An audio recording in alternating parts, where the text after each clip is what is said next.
want you to imagine for just a moment that we came together and decided that we collectively were going to invest whatever it takes to transform the most serious problem in our community.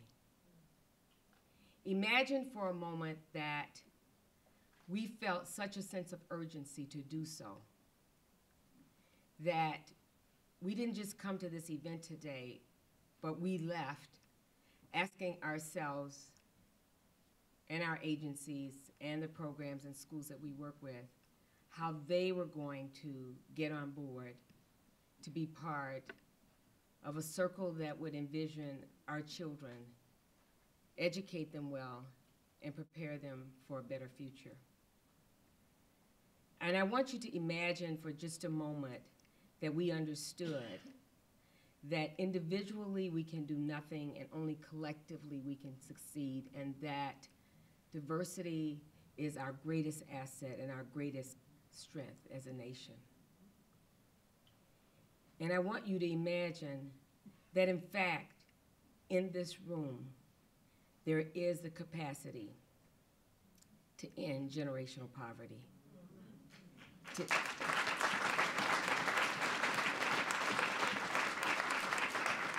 And in our classrooms, the capacity to end illiteracy, and that we were all, each one of us, both in our hearts and our hands and in our heads, we were all deeply committed to that purpose. Because I think that's really why we're here today. Of course, there's an acceleration agenda which just signals that we better rev up our engines because our kids can't wait. And so we're accelerating faster. But our teachers, our principal leaders, as good as they are, they can't do this work alone. And we have to open our doors and decide that we are going to invite our partners in a collective way to work together to meet the needs of our children. And that our children don't have to arrive ready, that rather we have to be ready when they arrive.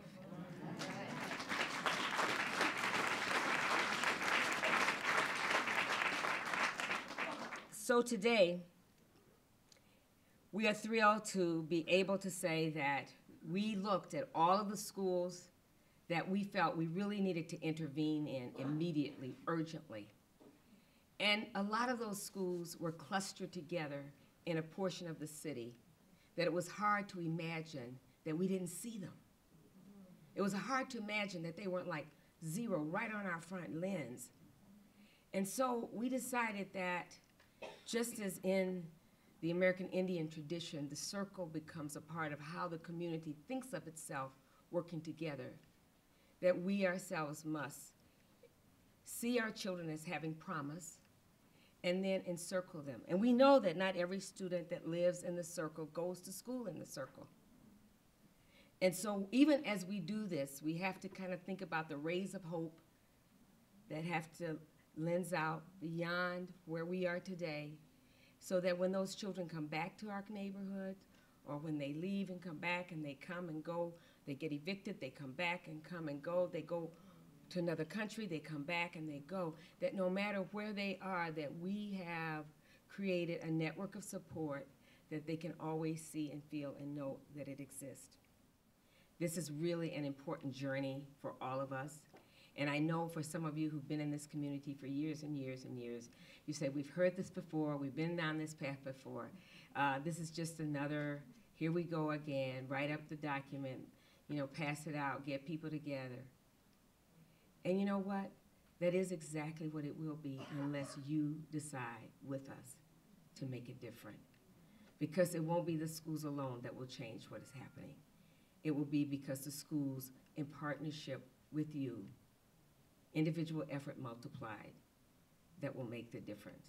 I thank you so much for being here and look forward to working with you as we embark on this journey to create a circle that lets our children know they have great promise and that works together to serve them well.